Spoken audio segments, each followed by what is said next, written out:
আচ্ছা, আজকে আর পড়া নয়, আজকে একটু অন্য কথা হোক। আজকে আমরা জানবো তোমরা কে কি হতে চাও। দীপা, তুমি বলো তুমি কি হতে চাও?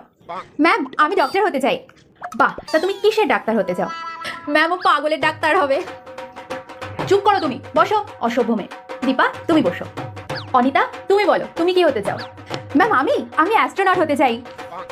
হ্যাঁ ম্যাম, ওদের বাড়ির পাশ থেকে না রোজ চাঁদে যাওয়ার বাস ছাড়ে। এই, তুমি ওকে ডিসকারেজ করছো কেন?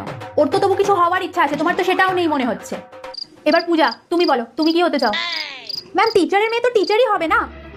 না ম্যাম, বড় হয়ে আমি একটা রেস্টুরেন্ট খুলতে চাই। কি রেস্টুরেন্ট খুলবে? এক কাপ জলও তো গরম করতে পারো না।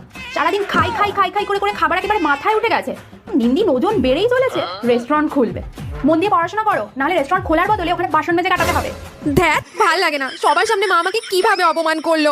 আমি কিছু পারি না সেটা সবাই জেনে গেল। এবার সবাই আমাকে দেখে খ্যাপাবে। কেন যে মা আমার স্কুলে টিচার হলো কে জানে।